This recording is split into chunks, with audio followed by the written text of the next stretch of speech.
Здравствуйте, мои друзья! Сегодня мы с вами приготовим вкуснейший польский торт с женским названием «Пани Валевская». Прежде всего нам нужно приготовить крем. Сотейник с толстым дном. Насыпаем 150 граммов сахара, 50 граммов крахмала кукурузного. Все размешиваем, добавляем 2 яйца. Мешаем как следует все, чтобы не было комочков. И постепенно вливаем, продолжая размешивать все, 500 мл молока. Ставим на средний огонь, все время перемешиваем, завариваем крем вот до такой консистенции. Выключаем огонь и добавляем или ванильный сахар 10 граммов, или, как я, 2 чайные ложки ванильного экстракта. Наш крем готов. Я его перекладываю в плоское блюдо.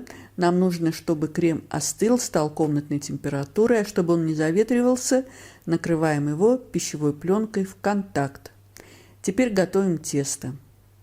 В миску просеиваем 300 граммов муки, добавляем 50 граммов сахар, щепотка соли, 10 граммов разрыхлитель. Все размешиваем и в эту сухую смесь натираем на терке очень хорошо охлажденное 200 граммов сливочное масло.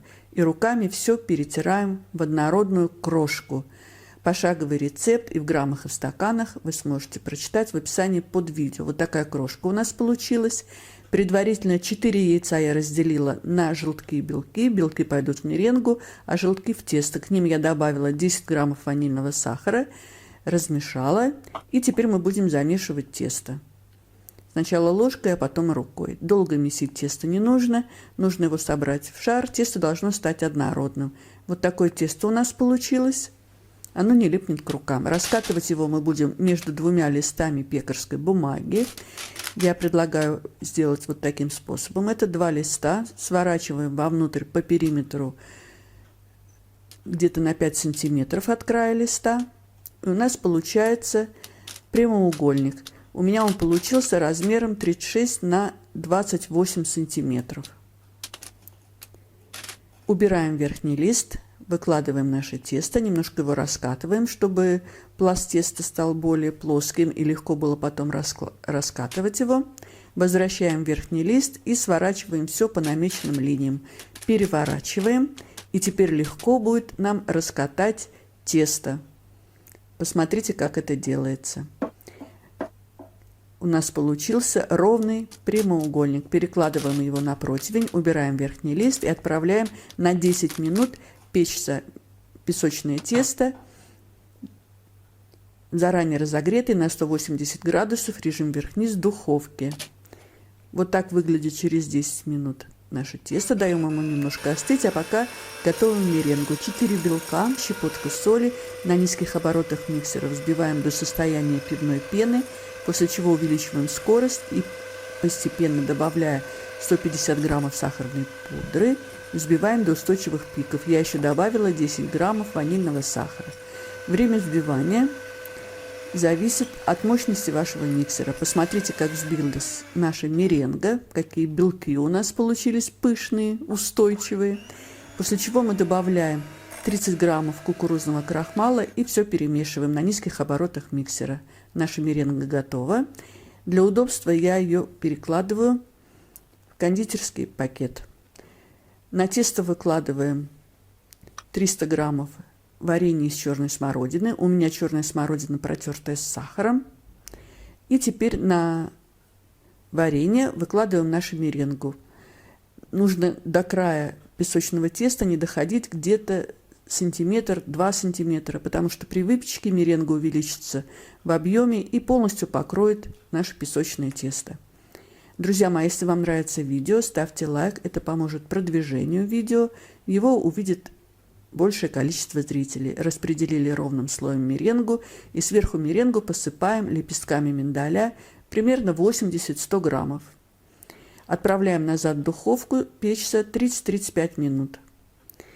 У меня пекся корж 35 минут, посмотрите, какой он красивый, какой он розоватого цвета.